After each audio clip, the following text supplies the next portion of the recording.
Hello, and welcome to East Meets West, a show about all things Hellenic League. I'm your host, Rob Davies, and I'm joined as always by Football in Berkshire's Tom Canning and Seven Sports' Ryan Butler. We are being broadcast live on the Seven Sports and Football in Berkshire Facebook pages. And if you would like to listen back to our ramblings, you will be able to hear them, hopefully, as a podcast later on, if our tech guy remembers to put it up this week. Yeah, bloody tech guy. God, what do I pay him for? Exactly. Coming up, we'll be going over the weekend's FA Cup and Hellenic League action. We'll be taking a look over the two Step 6 divisions, the Hellenic Div 1 East and Div 1 West. And we'll be adding another two players to our 2019-2020 team of the season. But first, gents, how have your week been? Excellent. I'm going to go first because I went to a brilliant game of football. Do you want to talk about the FA Cup later, or do you want to talk about it right now? Got to be standing now, surely. Early patter, we can do that, but FA Cup was pretty high on the agenda, to be honest. It was. Well, let's just do. I went to a brilliant game. Ryan, how about you? Yeah, to be fair, I went to a very good game as well, and we spoke about it last week, didn't we? Tom was, hyping up Binfield, and it's no real surprise to see that they got the result in the end. And I was looking forward to Brimscombe versus Cinderford, a young Cinderford side against a Brimscombe side who were starting to get themselves together. And to be honest, it was one of the best games I probably will see for a while. Very good, entertaining cup football. The atmosphere was good. There were fans there. We had a few listeners on the radio as well, which is always good. But the action in front of us was equally as good, and really up until about 5-6 minutes left, both sides could have easily won the game. So what more could you ask for in a cup game? Very nice indeed. Well, let's set the scene then and go straight into it. It was, of course, FA Cup preliminary round weekend. We had 12 Hellenic League sides in action, and 6 of them managed to make it through, with wins for Burnham, Binfield, Royal Wootton Bassett, Risborough Rangers of Step 6, Hellenic Div 1 East, and Fairford and Westfields. All 3 of us were at games, and you've just heard about Ryan and Tom's. I was at the Wanted Windsor game, but probably the headline fixture out of at least the 3 that we went to was the Binfield versus Totton game. Binfield hosting Step 4 Totton AFC. Tom, how was it? Well, I'll sort of start by saying that when we finished up last week, I did sort of go away from the show wondering whether I'd perhaps overhyped it a little bit, having sort of not seen them play in pre-season, judging purely on the players they've got in. So I was a little bit worried because I thought, in my mind, I think I said I had no doubt that they would win the game, and I thought you guys will hold me to this if it goes horribly wrong. But I said I had no doubt, and I didn't. And I said, but I did worry afterwards if that might come back to bite me because Tottenham are a Step 4 side.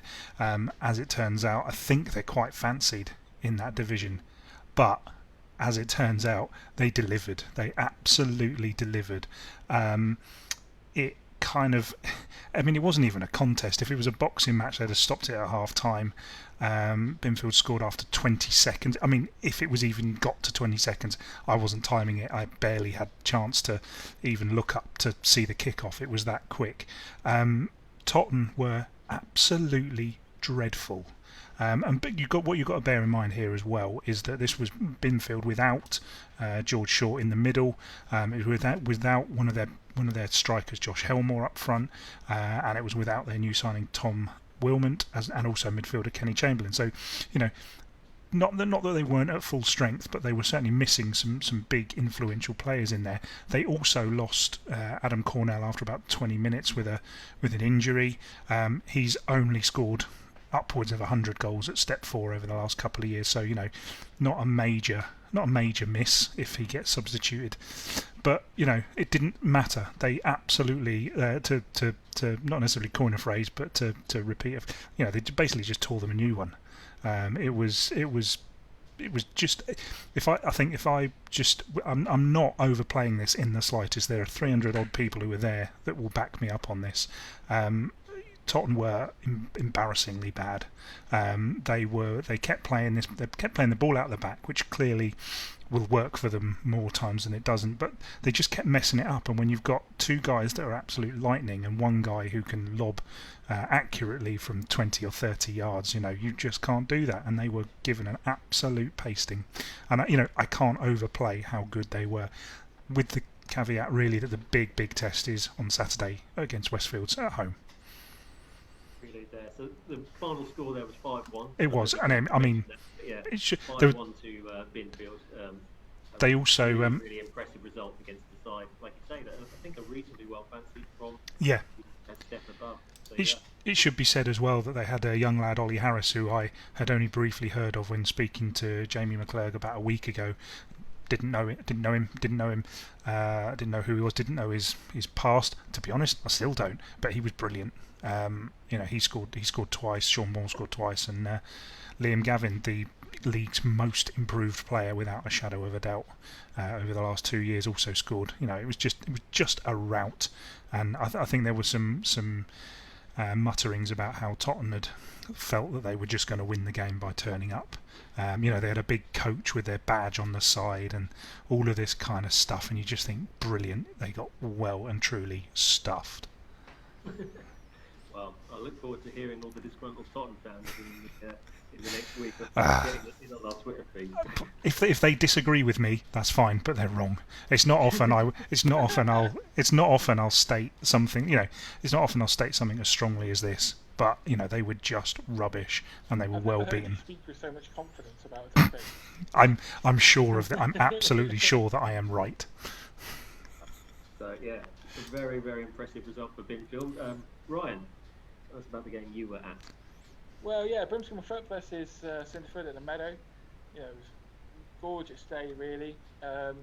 Sun beating down, and I said last week that Brimscombe's one of the most picturesque places to go and watch a game of football with the hill on behind the goal. And Brimscombe started well. They did start reasonably well. They were, on the front foot, and then suddenly a 25-yarder, as the Cinderfoot striker sort of falling over to his left, it's hit it with his weaker foot, and it's just flown in the top corner. So, Brimscombe were a bit shell-shocked by that. There was a 5-10 minute period after the first goal went in where, they were there for the taking, and Cinderfoot probably should have scored another goal. But, the longer the half went on, what football's like, Brimscombe came back into it and created a couple of chances. Eventually, scored right on half time, which would have been the ideal time to score for anybody. And I mentioned it on commentary afterwards to Kelsey in the start of the second half that, for the first 10-15 minutes of that second period, Brimscombe became more intense. They pressed higher. So as a back four, they were about 10 yards further up the pitch, and Cinderfoot, kind of like Tottenham and a lot of Southern League teams, they do play it out from the back, and mistakes just started creeping in, and you thought, Brimscombe, if they score now, it'd be interesting how this young Cinderfoot side cope. But in the end, Cinderfoot weathered it, started to take control again, and probably deserved the winner when it came sort of right at the end. So, after the game, Brimscombe front manager Sam Pryor even said to us, we're not going to win the league, but we're obviously going to be competitive this year. And, based on the squad that they have, I'd agree with that. It's never going to be a squad to really challenge Westfields, Binfield and Fairford, for example. But it's one that will definitely do them justice compared to last season where they couldn't get a win for love nor money. So, I think, as I said in my my part of the Gloucestershire preview that we did on 7 Sport, I put Brimscombe and Thrupp as the team to watch because I think they are. I think that they will put on a better showing this year than last year. Good to hear, yeah. So yeah, my prediction last week of them not doing so well this season has already been put under jeopardy, is it? Well, that's in cup football. Anything that happens in cup football, we got to back it up in the league now, so that's the real pressure. Absolutely, yeah. So I was at Wantage versus Windsor. So Wantage, again, another step 4 side against Hellenic Premier Division side. A game that really ebbed and flowed, actually. It was a very good cup tie. One that Windsor will be quite disappointed they didn't win. In the first half, they scored early, and at points looked like they were not going to have any trouble throughout the game, but they let Wantage back in, and even at 1-1, Windsor probably had the better of the game and actually got a penalty just before half-time and managed to put that one away. In the second half, they let Wantage scored a penalty almost straight from kick-off, so that was a bit of a disappointment after going in 2-1 up.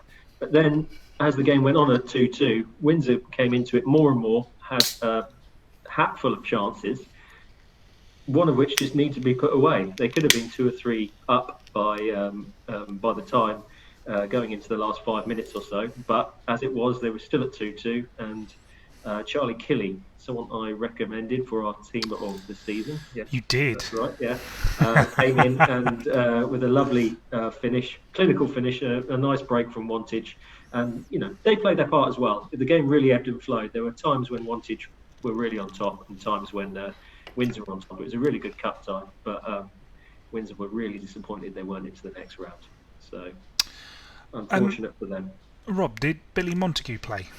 He did, yeah. Billy Montague played. He scored the penalty. What did you make of him? Because I've not seen him play. He's a very flashy, not flashy, that's the wrong word, but quite an exciting player. He's clearly got a bit of talent there. He seems to be playing slightly deeper, sort of a number 10 role rather than like out-and-out striker.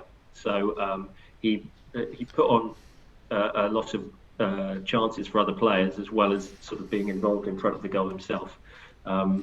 But yeah, he's clearly someone I think is going to do well for Windsor this season. He's a good player, but Windsor just needed to put the ball in the net at least once. They had the chances to do it, and that one got away from them, unfortunately. So as I mentioned, the other teams to go through: Burnham, where are we? Royal Wootton Bassett, Risborough and Fairford. So Risborough, shout out to them, a Step 6 representation. They beat another Step 6 side from the Spartan South, but this represents the furthest they've ever been in the competition in their third campaign. And Fairford, this equals the furthest they've ever been in the competition. Gloucestershire's only Hellenic representative. Yeah. Well, we've only got one as well in Binfield, but how did you see much or read much about the game after that one, Ryan? Yeah, so I saw the highlights that were posted online. There was a couple of YouTubers that went there, so I had a look at it, and speaking to Jodie Bevan after, it felt like Fairford would have been disappointed if they didn't win the game.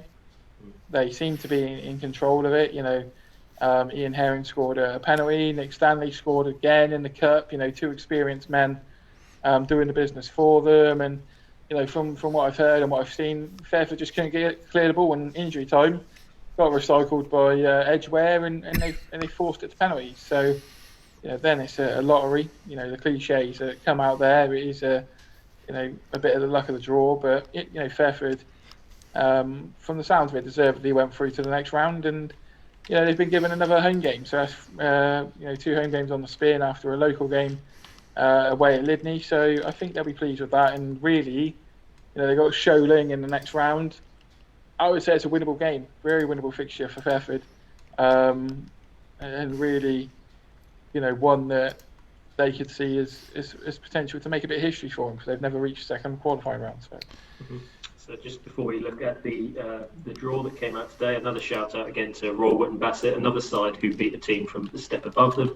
They went to Didcot Town and won that game 2-1, I believe. So well done to another Hellenic Premier League side there. So the draw was today for the first qualifying round proper, I guess. Westfields were drawn at home to Worksop Town. In fact, every team from the Hellenic was drawn against a side from the step above them. So Westfields were drawn against Worksop Town of the Northern Division 1 South East. So yeah, South East. So it's not well, they're at home as well. So Burnham were drawn at home to Northwood, who are from the Isthmian Division Southern Central. Binfield were drawn away at Whiteleaf, who are Isthmian Division 1 South East. Cobham. Risborough Rangers were drawn away at Cobham from the Combined Counties Premier League. Fairford, as we just heard, are drawn at home to Sholing from the Southern Division 1 South. And Royal Wootton Bassett's reward for getting past Didcot is another Step 4 side, another trip to another Step 4 side in Cinderford Town. And we'll be there. We'll be commentating that one. Oh, that's the one you're commentating, is it? Yeah. Very nice. Hello.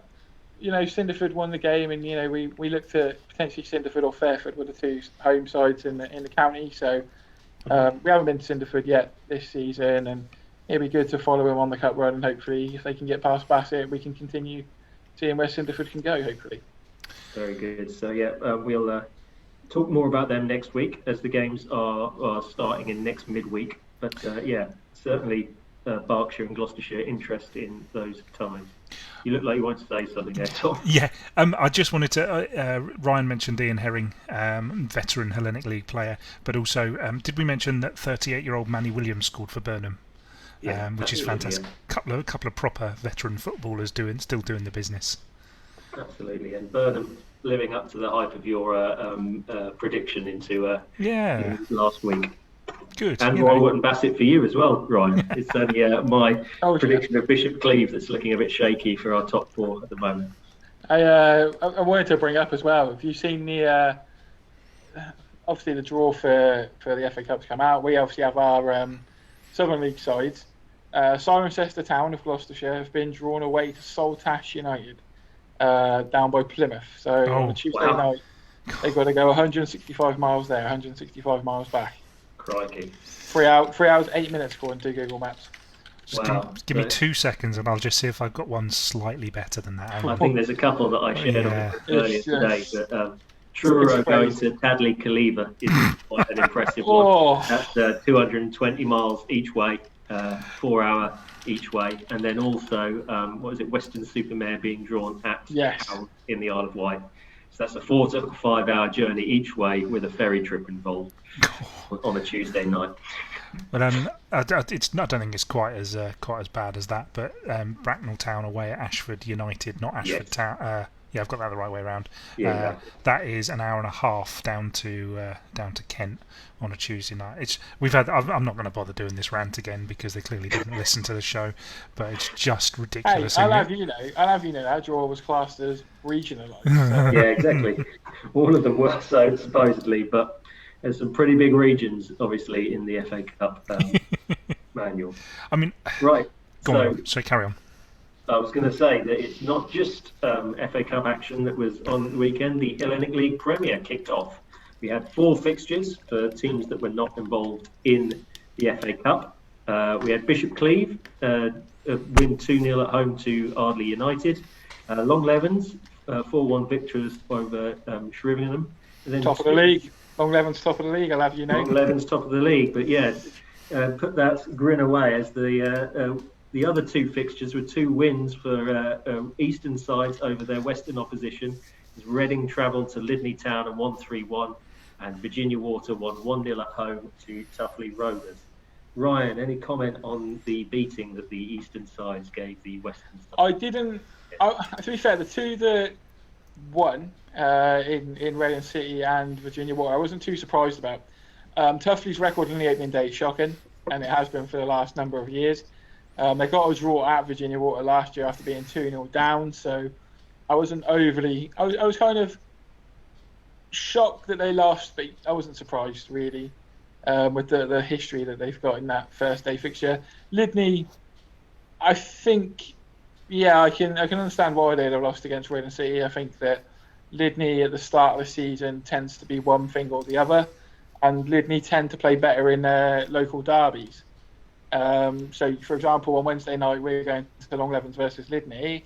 I would expect a completely different Lydney side to turn up against Long Levens and probably give themselves a better account. But, it's nice to see Reading City, starting their season on the front foot, and obviously Simon Johnson and the boys there, obviously knowing them as my home team. Always happy to see them doing well. Especially after the last couple of years when they were in the relegation fight with Long Levens, and obviously we covered that quite extensively here at 7 Sport. Absolutely, yeah. I believe that's where we first met Ryan. That game. Yeah, it was. My little brother came down as well. He did indeed. He did.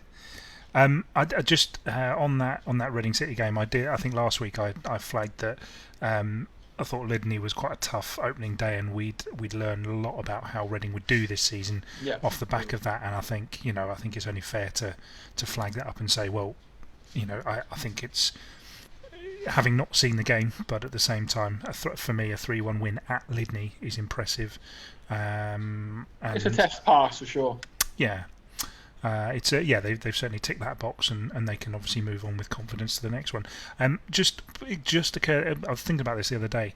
Normally at the start of the season, you get some odd results because lots of players are at festivals and all this other nonsense instead of concentrating on their football. We haven't had that this year, and I think you've got some stronger, bigger squads at the moment because of that, which I just thought was interesting. Mm-hmm. Absolutely, yeah. Any comments on the other two games? Bishop's Cleeve, anything from you on that game, Ryan? I think Bishop's Cleeve, they needed to start with a win. Yeah. Last year they played Ardley away and didn't get the result they needed. The season before that, when they first came down to Hellenic, they lost on the opening day as well. So they've traditionally in this division been slow starters. With Westfield's coming up tomorrow night, again, myself and Kelsey are going down to that one. It'll be a good chance to see, one of the fancies for the title against, a side in Bishop's Cleeve who are expected to be better. So, you talk about the Lydney game for Reading City being a good marker as to where they're going to be for the season. Tomorrow night, Bishop's Cleeve, that is a hell of a marker for them to lay. If they can get a result against Westfield, I think a lot of people will start taking notice a bit. Myself included, I would say. I think I still probably underestimate Cleves a little bit. That's just because I didn't see them over pre-season. But, they need to really kick on. And if they can start with a 2-0 win against Ardley and then can get a result against Westfield, perfect going into the Vars games. There's some pretty interesting fixtures this week. We'll come on to them later on. But, any word on Longlevens or... Oh, I was delighted to see Longlevens win. Top of the league. Yeah, I'm always delighted to see Longlevens win. Shrivenham was always going to be a tough game because you never know what Shrivenham are going to turn up. After seeing Longlevens beat Shrivenham last year and sort of tear them apart, I probably didn't expect it to be as big of a win of 4-1. Seeing the highlights, I mean, if you look at the Shrivenham highlights that they released, half of the highlights video was Shrivenham kicking off. So that's all you need to see. Longlevens, from the look of it, did an exceptional job. They've got Elliot Kennedy from Bishop's Cleeve. He'd been playing at Bishop's Cleeve the last few years, and he signed for Longlevens midway through last season, but had a really bad time injury-wise. Couldn't really get himself fit and had really long-term back injury. Kelsey, to be fair to him, he's tipped Elliot Kennedy to be the player to watch in the Hellenic Premier. Started the season off with a hat-trick. I mean, what more can you ask there? That could be massive. And if he continues in that sort of form and takes the workload off someone like Brad Martin up front, then I would say Longlevens, they could frighten a lot of teams, really. Very good. Well, pretty comprehensive coverage of the for opening fixtures so far. We've got a full set of fixtures in the division in midweek, and then the FA Vars and a couple of fixtures we'll come on to later on. But before we go on to our team of the season for last year, we thought we'd take a look at the Step 6 leagues and cast our eye over the Hellenic Div 1 East and Div 1 West and see who we reckon might be in line for promotion and who's going well this year. Like last year, in the cancelled season last year, there was due to be 4 teams going up due to a restructure in the league. At the end of next year, there is going to be another or 2 more Step 5 divisions added to the pyramid. And this was due to happen in the summer, but because of all the cancellations, it's not happening anymore. So we are again in the position where 4 teams are due to be promoted from each Step 6 division. So, Ryan, who do you think will be in line for the Step 6 Hellenic Div 1 East title and promotion races? Do you mean West? West. Sorry. Oh, West. He's the West. Tom's done all the research on the East, so he doesn't want to be left out there. So the West, I mean, for last season and this season, I've backed Morven. We've been in that position, like we've seen Westfield come over from the sort of Worcestershire and Herefordshire area. The Div 1 West has seen a massive influx in that. So you've got the likes of Morven, Hereford Pegasus, Hereford Lads Club, Wellington. They've all come down. And, those 4 are 4 of the strongest teams in that division. I think Morven, for their off-the-field infrastructure are the one of the four, or one of that division in particular, who are best suited and are ready to really kick on. Last year they were just starting to, if you imagine it as a horse race, they were the favourite that was just starting to pick up, and you thought, here we go, there's a bit of something in this. So it was a good race in Div 1 West last year. Lads Club, Pegasus, I think Thornbury and Malmesbury at one point as well. They all hit the top, and they looked like they could potentially threaten and cause an upset, so to speak. And round here, a lot of people think Cheltenham Saracens and Shortwood. They're probably the two they're out of the Gloucestershire sides in that division. They're the two best in terms of best equipped to be able to look at challenging. I think realistically it will come down to Malvern. I fancy Thornbury potentially finishing the top 2 or 3. They've got former Gloucester City man Gary Kemp there. We saw him playing pre-season at Long Levens. And they really put Long Levens to the sword. And I'm talking about how good Long Levens were sort of 5 minutes ago. So, if Thornbury can remain consistent, that was their problem last year. Is they, once they hit the top, they then just drifted off, and there was a real lack of consistency there. But I think Malvern, Thornbury, probably Lads Club over Pegasus. I didn't think much of Pegasus when I saw him in a friendly at Tuffley Rovers the other week. And I also think Shortwood, out of the Gloucestershire sides, will be there. So if I had to pick a top 4, that would be that. I think Malvern, Thornbury, Hereford Lads Club, and Shortwood in any order, I think. Right, so they're the ones to beat, in your opinion? Yeah, in my opinion. Any comment on any of the Gloucestershire sides that you haven't mentioned much on there, or is there anyone else you want to shout out? Well, I mean, not so much in Gloucestershire, but it was interesting to see that Tiverington Rock started their season with a win. They beat Cirencester Town Development 4-2. And with Cirencester Town Development, it's going to be interesting to see how they go, because some of the players they signed played for New College Swindon, who last year finished with a goal difference of a minus 135, I think. So they are real young players, and it can be quite a grueling division. A lot of the clubs that I mentioned, who I predict to be at the top of that division, they have a lot of experienced players. So there's that. How will the youthful exuberance do against the man that's been up to step 4 and back down or whatever? So there is that question mark there. But Tiverington managed to get a win on the opening day, which is massive for them, because in the time that we've covered the Hellenic League, they haven't won an awful lot. Newent started with a point as well, and we already spoke about Newent in their FA Cup exploits, first ever time they played in the FA Cup. I've put them in our previews potentially being ones to look at, because also this year they've got an under-18 squad for the first time. So they had a reserve team anyway, playing in Hellenic Div 2 West. But now they've got an under-18 side. There's that extra, layer to the conveyor belt in Newent Town. And, if they can get it right, then naturally you're going to start seeing players progress. And ultimately, in the long run, that's going to be ideal for them. Good stuff. Pretty comprehensive there. So we've got our top 4 for the Div 1 East. Tom, who do you think is going to be up there? Sorry, I got the top 4 for the Div 1 West. Did it again. Tom, who's going to be up there for the Div 1 East? This is it's a good question. It's not that it wasn't tight last season, but I think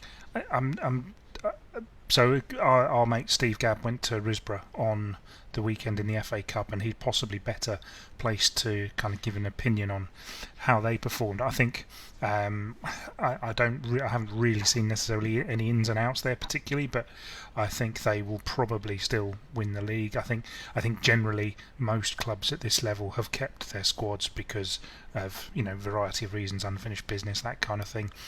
So I think Risborough will probably continue on that and be but I don't think they're going to have it all their own way. I think there are more teams capable of challenging now. I must admit I was quite surprised to see Abingdon Town beat Woodley.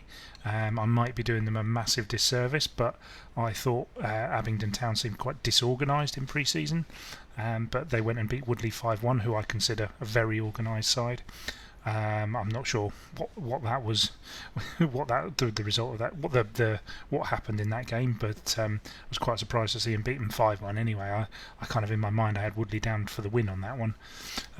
But certainly Hollyport got off to a 3-0 win.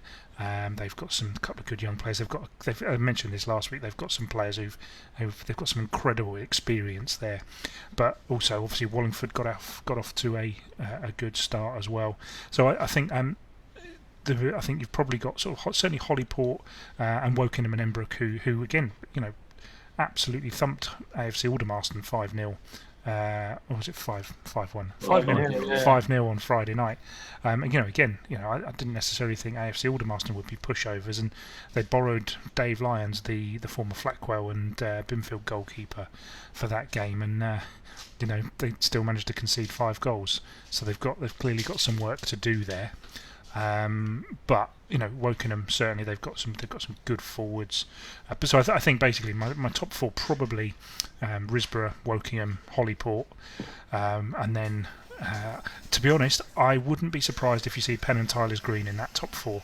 They've got Michael Herbert from Sandhurst, previously took Woodley up into the Premier Division. They've got a lot of those players. They know how this league, they know how to do it, and they almost made it with Sandhurst last season. So. I would not be surprised to see them up there, but to be honest, I think it will be tighter this time around. And of course, there's the number of teams who've not managed to kick off yet. But certainly, I think Risborough probably, not sure what order, but I wouldn't be surprised if Hollyport finished second. And I think maybe they may be the closest challengers to Risborough this season. Derek Sweetman knows how to organise a side. He's also got Sam Locke in there, who's joined formerly of Maidenhead and Bracknell. He's in the dugout now as well, so they'll be bringing in a steady supply of good young players to Hollyport as well, I should think. Sam Locke certainly knows the youth, the young players of that area, sort of that around Maidenhead, Hollyport area. So I wouldn't be surprised if we see Hollyport at least challenging for that. I do think they're probably the nearest challengers to Risborough. But yeah, Wokingham and Penn and Tyler's in any order really. Yeah, I'd pretty much go along with that. I think last season it was very in the Div 1 East. There were 4 teams who were probably better than everyone else. They were the Risborough, Abingdon United, Hollyport, and Wokingham and Embrook. I think, this year, still think those 4 are going to be competitive. But the 2 teams you mentioned there, Penn and Tyler's Green, possibly Wallingford also, if they can get it right. They have a good strike force and a lot of good young players coming through. They seem to create have a lot of youth players they bring through into the team, and they seem to be of a pretty high standard. Charlie Silkston and Laurie and Ewan Hutchinson up front. Laurie Hutchinson and Charlie Silkston got off the mark in a 3-1 win at the weekend. But, Of course, I didn't even mention Abingdon United, but don't discount them either. I'm not sure Abingdon Town will stay there, but I hate to say this about a non-league club, but they've always got an implosion in them. It's not a nice thing to say, but you only have to look at the sort of the history of the club in the last few years. That I hope it's all sorted there, because if it is, then you've got a great little rivalry in that division of Town and United, and that's fantastic. But we shall see, I guess. But what I was going to say was as well, that, like you said, Rob, don't discount Wallingford Town. Glenn Goody knows what he's doing. Absolutely, yeah. I think there's 15 teams in that division, so over 25% of them are getting promoted at the end of the year. So there's going to be a lot of people, a lot of clubs that think are looking up and thinking, we could probably get into that top 4 because you have to jump a couple of places and you're really right in the mix. It's either going to be a couple of teams get really on a roll and it's tight at the top, or you're going to have everyone beating everyone. And I wouldn't be surprised, to be honest, if it was the latter. And I think even perhaps, again, I'm saying this without having seen Risborough play, but I wouldn't be surprised if they find a couple of the games a bit tougher this season, because teams have strengthened. Yeah, but they didn't lose a game last year. No. Yeah, they played.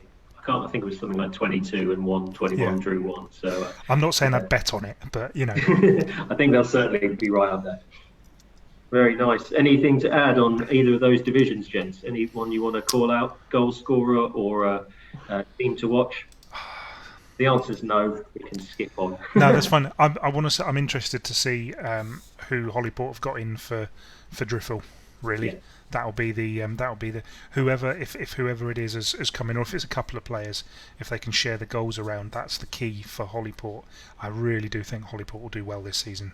The one thing we didn't mention, Long Crendon and their duck tour of Aylesbury United, it finished 3-0. Unfortunately, they lost 3-0.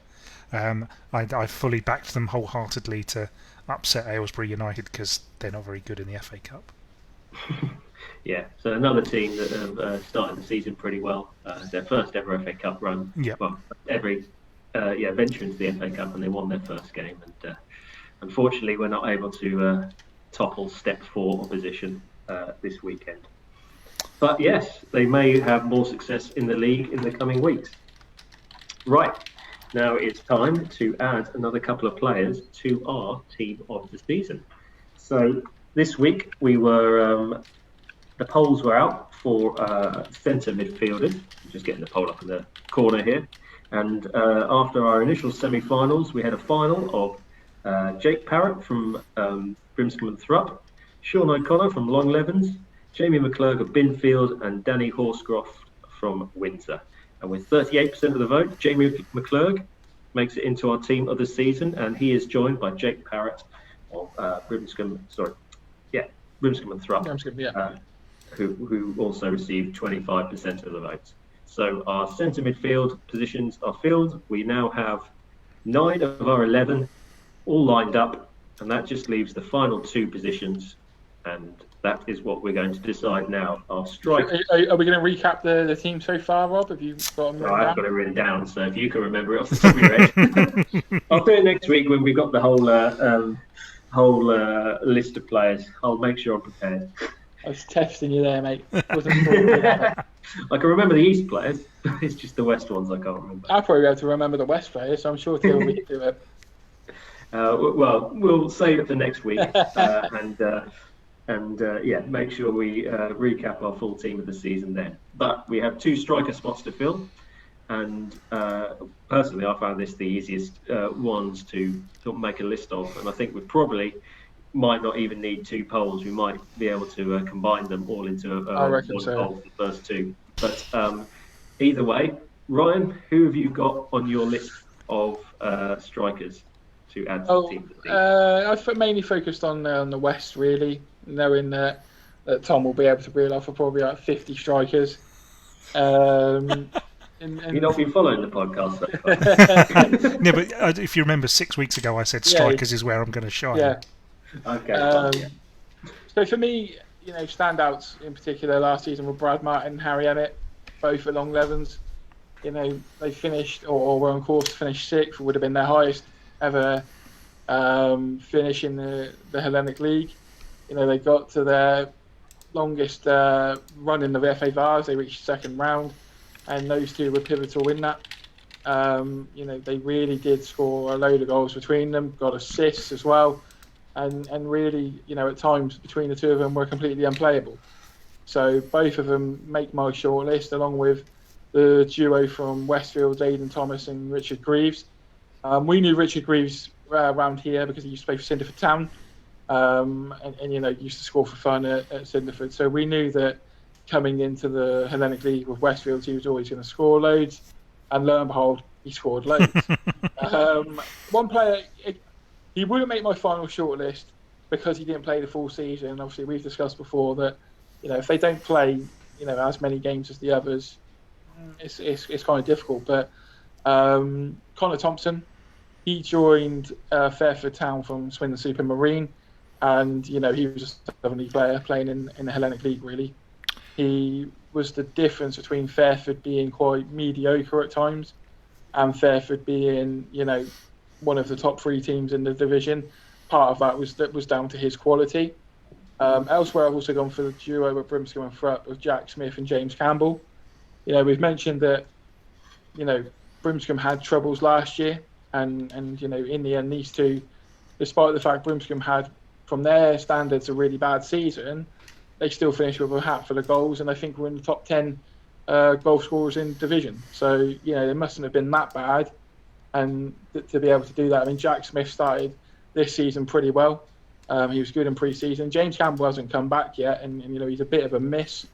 But the two of them between them, I think were quality last year and a joy to watch. Very good. Tom, do you want to add some more from the East perspective?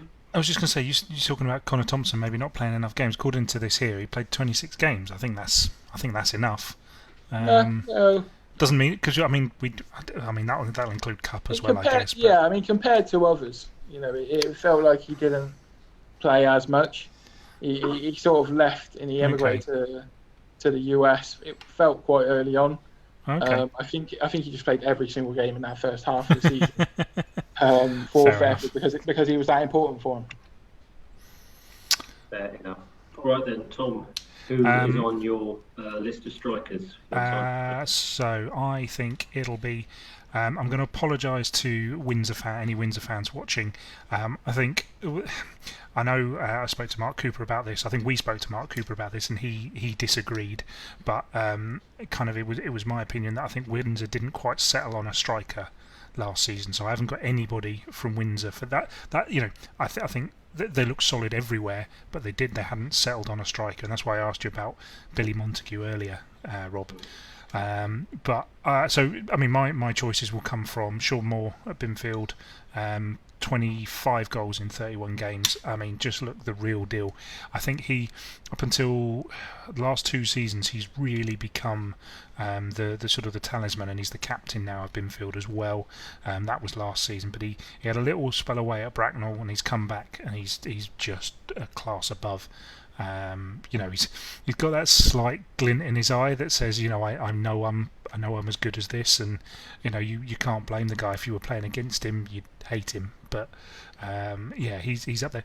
I'm putting this other guy in purely because A, his dad's watching this video, and B, I think if he'd not had the injury, not been injured, he'd have certainly gone on and been one of the top scorers, but it'd be Asa Povey, 10 goals in 20 games, and that is with an injury that kept him out for a large portion of the season. He is just a terrific player, who I enjoy running really fast, and I think I will also add in. Who was the other guy? I had a list. Where is my list? It is Gavin James at Burnham. Was the other one. I've watched Gavin James play, just a superb striker, 13 in 29 for Burnham last season. He makes my list because he's just and has quality and has been for years. He's perhaps maybe not as deadly as he was, but certainly still you'd want him in your team, no doubt about it. And he'll probably prove me completely wrong now by scoring 4 on Saturday or something like that. They're playing Reading tomorrow, so maybe. Maybe then. Watch out, yeah. But anyway, did you mention Jack Watts, Ryan, from Bishop's Cleeve? No, because he was my left winger. Oh, of course. Okay. He's one of those players that I always end up pushing to the left wing just because it's where he kind of starts the game, but ends up just going central and follows the ball a little bit. But I think he's better as a winger anyway. Okay. Yeah, I think my only other one would have been. In fact, I think we can get him in actually. At this point, Khalid Simo, Flatgirl Heath and Reading City. We were going to put him on the wing. I think we could perhaps get him in maybe. Did you remember the other week when we said I missed him out of the midfield? I think of the wingers, and I said he'll probably go and score tonight, and he scored a penalty for Flatgirl Heath in whichever cup it was. That was the FA Cup, I think. So yeah. So another mention there. I had a couple more. Ryan Knight from Brackley Town Saints. I actually saw him. He scored 2 of the 3 goals that Wanted scored at the weekend. So he's now plying his trade at step 4. And against Windsor anyway, he's already in the goals. And Jack Allen from Shrevenham, who has also managed 22 games. I'm not sure if that quite makes your cut off, Ryan. But in those 22 games, he scored 17 goals. So pretty good striking options in the league last season. Do you want to do it as 2 semi-finals and a final, or do you think we can land on a top 4? I think there's enough talent in there that we have to do it too. Okay. Yeah, I think so. An east and a west. So Ryan, do you want to choose your 4 from the West? I'm going to break our rule throughout the whole thing, and I'm going to have 2 Long Levens players, and I'm also going to have 2 Westfields players. Okay. Wow. I'm going to go with a straight 4 of Brad Martin, Harry Emmett, Aidan Thomas, and Richard Greaves. Okay. So 2 Long Levens, and we'll go 2 Westfields as well. Westfields haven't got a player in this team yet. They were top of the league when when it was all cancelled, and they haven't got a player in the team. We finally got a Binfield player in the team this week. Yeah. But no Westfield's player in, so let's give them double the chance this week. Tom, have you got your final thought? And I'm gonna just put in a late comer. I'm gonna go 2 Binfield. I'm gonna go Sean Moore. And I was gonna go Povey, but I don't know how I missed this. I do know how I missed this. I didn't check it beforehand. But Josh Helmer got 26 goals in 29 games, and I can't not include him. We did have him on the winger. Oh, did we? Yeah. Okay. He didn't make the final 4 though. You didn't make your final 4. You mentioned it on your shortlist. No, because he sort of plays left of a 3. You can, your choice. You can have Povey or Helmore, whichever you like. If I was, oh God. I mean, I don't know how the managers of Binfield choose a front 3 every week, to be honest. Absolutely. Have you got 2 to go in this? No, I'm going to leave it all up to you. Oh, okay. Who sitting on the fence. Blimey. Come on, Rob. Oh, fine. Well, I'm going. Good grief. I will go Helmore, Moore. You can add Ryan Knight in there if you want. That seems. But yeah, we'll go Helmore, Moore, Ryan Knight, and Gavin James. I think. Gavin James. There we go. Yeah. So we have our 2 semi-finals as normal. We will run those polls for 48 hours. We saying, lads? Yeah. Yeah, it's usually about that. Yeah. They'll be up as when this broadcast is finished, and the 2 highest ranked strikers will go into the final, and the 2 who are highest ranked at the end of the final poll will take the 2 final spots in our team of the season. I think if I was picking out of the 2, I think that I would. If I was picking a flat 2 out of those 2, I'd probably go Brad Martin and Sean Moore. That's just my 2 cents there. Yeah. Oh, he's putting pressure on you there, Tom. No. Are you going to crack? No, I just generally think that they are the 2 that probably stand out more than the others. Yeah. And they both have different roles within their side and play differently as a striker. Every time I've seen Sean Moore play for Binfield, he's been absolutely superb. So I can't fault him, and everyone knows that I believe Brad Martin's one of, if not the best striker in Hellenic football. He puts himself about a lot. It reminds me quite a lot of just in the way that he puts himself about. It reminds me a lot of. I'm talking about Sean Moore. Sorry, it reminds me a lot of Shane Cooper-Clark when he was playing in the Hellenic. He gets himself about the pitch. He puts his body in the way, and I think it's really difficult choosing strikers. It's I don't know. I think you guys normally sit sort of on the halfway line in the stand, don't you, Ryan? But I tend to be behind the goal, whichever team I'm notionally supporting. So I tend to kind of see more of the attack, but. Yeah, it's really difficult, and I think almost certainly it depends on what sort of team you're playing against, because of all the players we mentioned, we've got pace, we've got power, we've got physical, all sorts in there, and it's impossible to choose. But there we go. I've done it. It depends. I find it depends on what you like as an individual in terms of player. There'll be people like myself who, loves watching someone like Brad Martin play as a taller striker who holds the ball up, links the play well.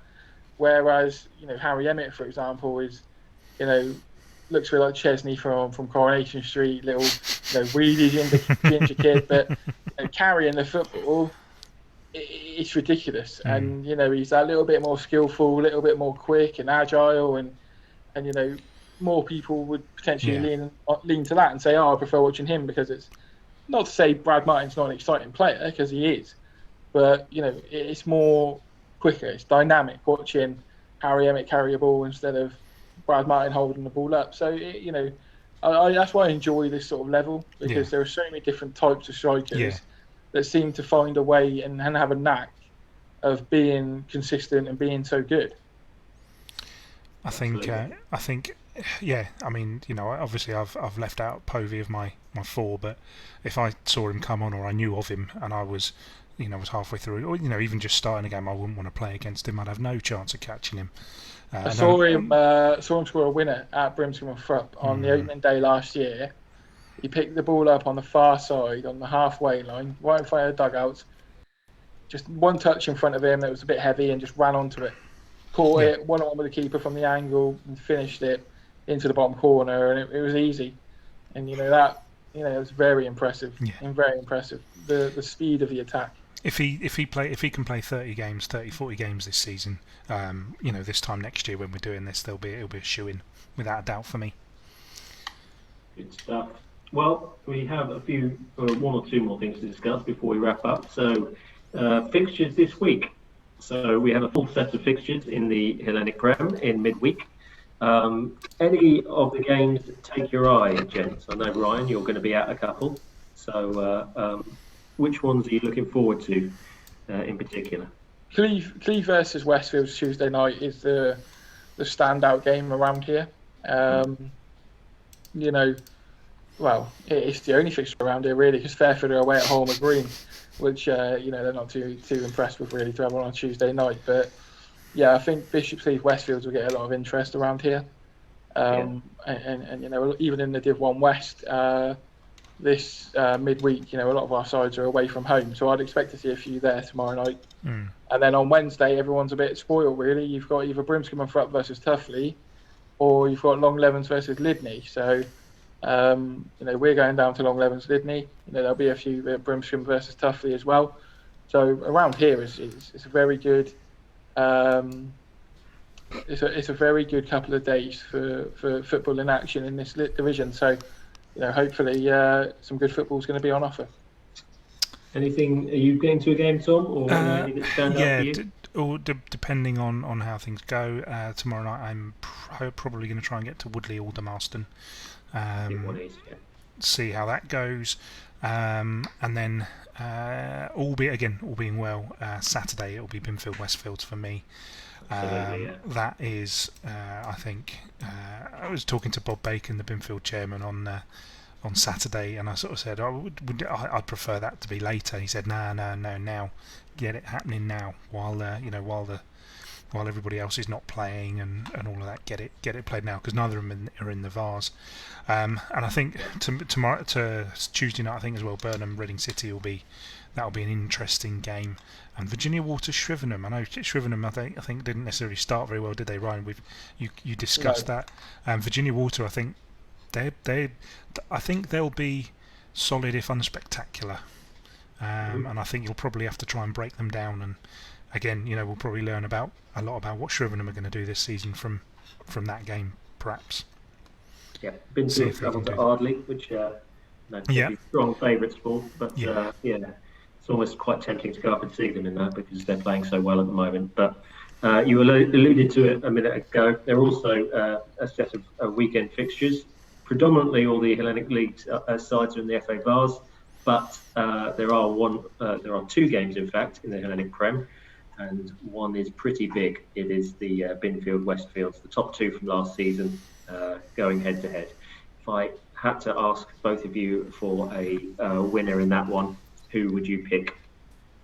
While I put you on the spot. My answer will probably change if you ask me in 24 hours' time after I had a chance to see Westfields. But okay, I'm going to go for a lovely 1-1 draw. Cool. Sit on that then. I'm just going to get those splinters in me. Yeah. I'm going to unequivocally go Binfield. I think that I talked at the start of the show about how good they were. I think they were astonishingly good. I think the only thing will be is, can they do that again, because they are going to need to do that again against a team that know much more about them than AFC Tottenham seem to bother. So yeah, I will go Binfield, but I think it'll probably be a bit tighter, a bit cagier, and we shall see, I guess. Yeah, I think Binfield has started more impressively than Westfield. Obviously they've only had two FA Cup games so far each, but Binfield have beaten the team from Step 5 in a long away day on a Tuesday night, and then have thumped a team from Step 4. Whereas Westfields have had 2 decent wins against a team from Step 6 and another team from Step 5. So if I had to put my money on it, I'd say Binfield. But I think it's going to be, like I say, close, cagey game. And Westfields are a very good side. So it'll probably be a draw, but I'm going to unequivocally back Binfield because, if nothing else, Bob Bacon will absolutely annihilate me if I don't do exactly what I did last week in predicting a Binfield win. So. Right, and last thing to wrap it up, any highlights in the FA Bars? We have a full set of fixtures there. Obviously, there are a few teams that aren't playing due to coming into the competition at a later date, but a lot of interesting fixtures all the same. Ryan, is there one that you could sort of put your finger on that you think, oh, that's going to be a tasty fixture for us? Yeah, myself and Kelsey were going to go down to Fairford to commentate against Lydney Town. They played in the FA. They played in the FA Cup, obviously on the first, and Fairford managed to scrape a 1-0 win. By then Lydney potentially could have, lost both of their league games after that. You never know. They usually turn up against Long Leven, so they might be going into the game on the back of a win, which then means that Fairford need to be a bit more on edge. Really, they got that trip to Holmer Green on Tuesday night. If they can win that, then they've started their league campaign well, and with the FA Cup run, there's a bit of momentum behind it. So really, the next 48 hours will determine, in my mind, just how how good that game on Saturday will be. It will be good regardless, because Fairford versus Lydney down the years, particularly last year, served up some really good high-scoring affairs. So if they're both coming into it with a bit of momentum, it could be a hell of a game. Absolutely. So many fixtures? Just looking at the list, not Berkshire, not Gloucestershire. I think Penn and Tyler's Green v Burnham. Just riffing off what I was talking about, Penn and Tyler's Green in the bit we did about Division 1 East. I think Penn and Tyler's Green v Burnham in the Vars. Penn and Tyler's at home, new ground, floodlights, all that kind of thing. That could be, I think, a very interesting one in there. As for the rest, I don't know too much about the other sides. I think Windsor, Long Buckby. I don't know where on earth Long Buckby is, or what division they're in, or anything about that. But just on the basis of that, I would expect Windsor to go through. I think the possibly the other interesting one is a Friday night fixture, and this is because Windsor are at home, but Virginia Water are at home in the Vars on Friday night at Stag Meadow against Reading City. So again, that could be who knows. As I say, I think Virginia Water are a sort of steady, solid side, and I think Reading City will be out for the win that day. Ryan, do you remember a couple of years ago when Reading City first came on the scene, 2018, and they absolutely flew out the traps? Yeah. And I wonder if they're sort of replicating that a little bit. They had Mitch Parker up front. They did. He seemed to score every single game. Yeah. And we saw him, ironically, against Lydney. When he came down, it was our Butler's day out. When I went to Lydney, and he was different class that day. He really was. So, not too surprised, really. I think Reading really impressed Rob and I when we saw him in pre-season. And so, good luck to him, really. We'll see. Very solid against the team from Step 3. Yeah, one game that I'd just like to sort of call out quickly would be Wokingham and Embrook versus Cheltenham Saracens. You were saying Cheltenham Saracens reckon they're a decent side for the level. Well, I think Wokingham and Embrook are very much a decent side for Step 6, and we'll be looking to promotion. So it'll be interesting, sort of East versus West, to see where both divisions are at in that in that fixture at the weekend. I'll tell you what, Rob, it's worth just pointing out about Wokingham and Embrook just how long that squad has been together. Yeah. Same players year in, year out, and it's a big squad, but they've got the stay of the it's solid. It's you know who's going to be there, and it's sort of season after season they've got the same players. Either they add the odd player here and there, but there seems to be no let up from them, which is great. Absolutely, yeah. Right, well, we've been speaking for quite a while. Yes.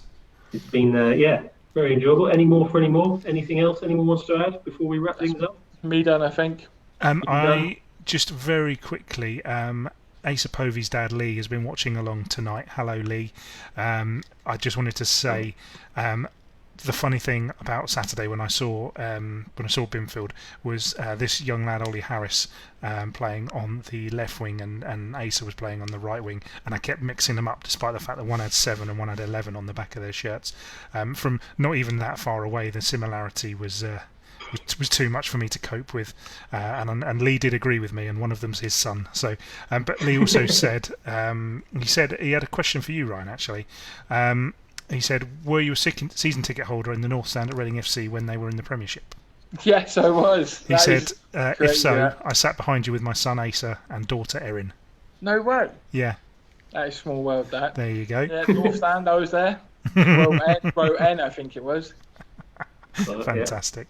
And just quickly as well, Martin Law said could be more promotions. Who knows when the restructuring happens? Hellenic may need 8 or 10 in the Premier. Exactly. Who knows? Which is a good point.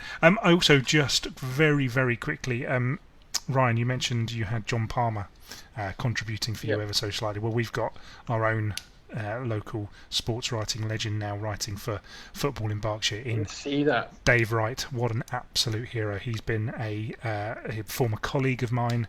I see him at games all the time, always chatty, always got great insight into things, and it just goes to show what happens when you turn up at a game an hour early. Well, yeah. Now you know why I get there early. You get there early, a bit of networking, a bit of chat, it's fine. Yeah, lesson for us all there. So, before we go, Tom, let the people know where they can find all your output. our output, although our output. That aside from the couple of little reports, in fact, no, you did a brilliant report on Sandhurst the other week. Despite having no team sheet, there being the teams not available on the wall, and nothing on Twitter. You did a fine match report, which was very, very good. Yeah. Oh, our output then. Where can we find? Yeah, there we go. Quality match reports and other things.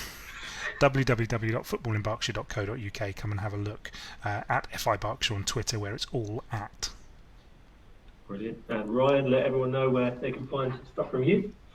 You can read, listen, and watch some stuff from former Reading season ticket holder at 7sport, facebook.com/7sport, and also 7sport.kdk. Also, we're big on pushing the Instagram the last week or so. Elsie's on that, so I believe it's 7_sport.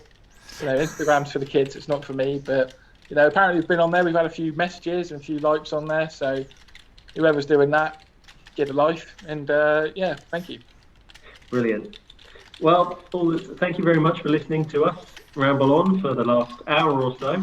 If you would like to listen back or listen at your leisure, our tech guy will definitely this week put this up as a podcast, so 100%. That we can, so people can go back and listen at your own time. All that's left to say is goodbye from Tom Canning. Bye. Goodbye from Ryan Butler. See you next week, everybody. And it's goodbye from me. Goodbye. Bye.